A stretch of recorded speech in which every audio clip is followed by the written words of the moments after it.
So I have a couple of slides concerning the TNC, and like Hans-Olof already said that on the European level, our LAC numbers concerning the TNC project were quite good. We were not satisfied on a national level about them, but on a European level they were quite good. Altogether our LACs implemented 94 TNC projects, and about 7.3 million euros public funding was spent in this project, and you can see some facts about that. I would like to emphasize that, and I think that's a good number, 73% of our LACs implemented at least one TNC project. And there was a big, now during last program period, so there were a lot of newcomers in that field among the LACs, and that's a good thing. Our LACs, they are doing cooperation quite widely through Europe, so there are 21 EU countries which were involved in these TNC projects, and also Norway and Russia. And the ones we would like to cooperate the most were our neighbors, Estonia and Sweden, but also France, Italy, and Great Britain. And the most popular themes were related to youth issues, tourism issues, and culture. So I believe that's the easy way to start the cooperation with, and also how to activate the young people. So in many cases, transnational cooperation is a good way to do that. So what are the success factors of this, if you consider the numbers as a success? Like I said, so we would like to have these numbers way higher. But anyway, I think that one of the key issues is that our LACs, they have wanted to invest in transnational cooperation. And one good thing has been that they have hired this kind of TNC coordinators. There have been around 10 working full-time in Finland, dealing with the TNC issues on a LAC level. They might be working for one LAC or perhaps 3 to 4 LACs, but they have been the ones who have been activating the rural actors, and they have been the ones who have been helping in implementing and also in partner search as well. And I think this is one of the key reasons why behind those numbers. And then we have had these kind of preparatory projects which have been before the real TNC project. So they have, our LACs, they have used this preparatory project in order to develop and search partners and develop the idea with the potential partners in other countries. And also, I think that's the case also in Sweden. But on a European level, the cooperation between the LACs and the managing authority, it's rather good. And then we have tried, our managing authority, we often complain that they are not flexible, the managing authorities, but I believe they have tried their best. So for example, we have had this continuous application process, and as well for the letter of intent, it has been enough for the approval of the TNC project. And that's not the case in every country in EU. What has been our role? So we haven't done very extraordinary. In the beginning of previous program period, so we tried to market this TNC possibilities through a roadshow, and also we made it with the managing authority, and we are planning to do it this program period as well. And I think the most important thing for our work, National Rural Network support work, is to make platforms, different kind of platforms. So we have been organizing seminars, inviting people to Finland to speak about different kind of issues, at least once a year. That has been our goal. And then we have sent people abroad to discuss issues in different kind of seminars. And then, at least in Finland, people want to know what is the TNC project in practice? What is the added value of the TNC project? So we have been trying to deliver that information. And then we have, we are continuing this. So twice a year we collect these TNC activists together, And that means that I was earlier speaking about the TNC coordinators, which are working on a LAC level. So we are inviting them as well the project owners and managing authorities together to speak in practice how things are doing, what kind of projects are in planning phase. So very practical meetings. And the other day we have had a thematical day. So we have been discussed, for example, Poland. How is leader in Poland? What are cultural differences between Finland and Sweden? And those kind of thematical days have been also very much liked. So we will continue that. And then we have made study trips abroad as well. So what shall we do in the future? We have spotted that now we have quite much concentrated in previous program period with leader. But now we have to widen the discussion and use also other channels and other networks in this transnational cooperation. And because of that, so we have set up the transnational cooperation table to collect more people who are interested in transnational cooperation and rural issues. Then we would like to have this kind of transnational cooperation service package, which you had in previous program period, but Hans-Olof, you have said that that's not eligible cost anymore for the technical support. That was the case in previous program periods in Finland, but now our managing authority says that yes, it's probably eligible cost, so now we are doing a vice versa. But the point is that we need a easy preparatory support. We think that our budget, national network support budget, we could pay like 1,000, 2,000 euros to cover the study trips when the project partners are meeting the first time and making the letter of intents and such of things. So that's what we are hoping to have. And then also, how it's possible to make transnational cooperation project outside LEADER inside the Rural Development Fund. What should we do with that? Yes?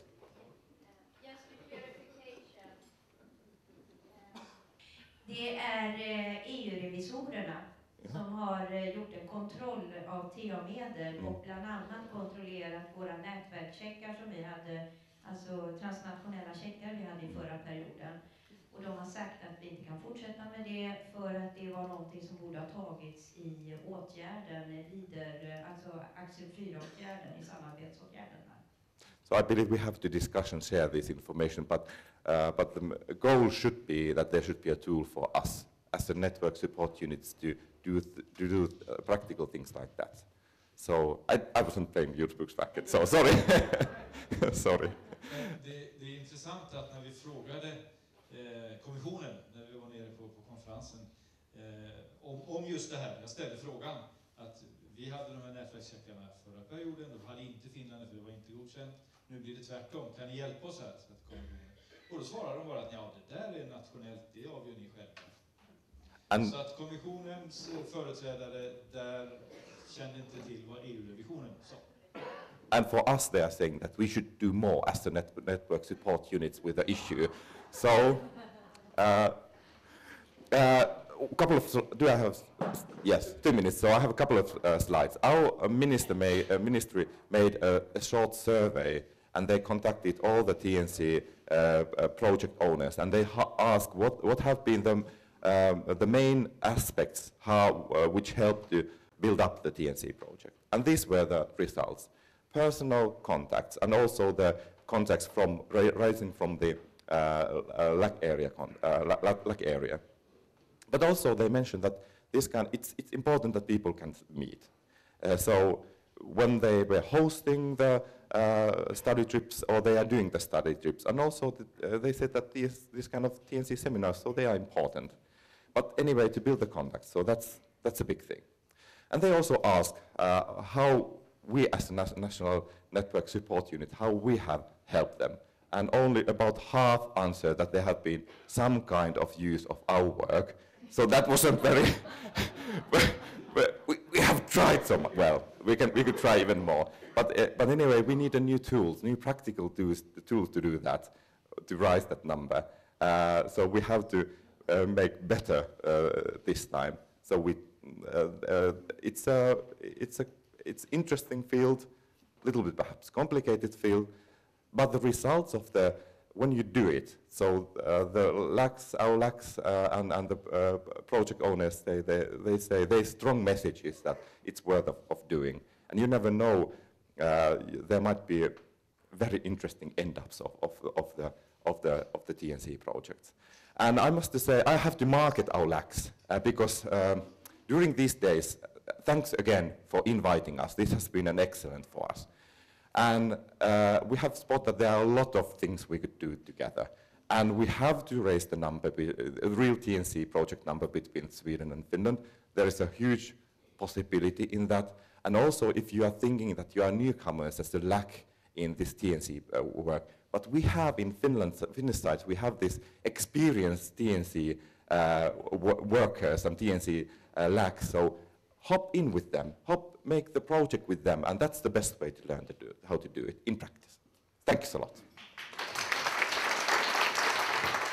So some of you have learned to see me in European roles before. I was the ELARD president for Finland for 4 years, and now I still have this very minor role left in the European level called geographic expert for Finland in the new ENRD.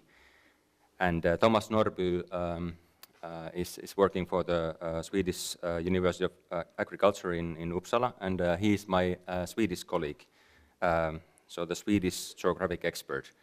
And together with him, we have been starting this planning process for something called Rural Laboratory, so Rural Lab, which is a quite flexible concept on how to find new elements to rural development programs in Finland and in Sweden, because we were allowed to do this exercise together.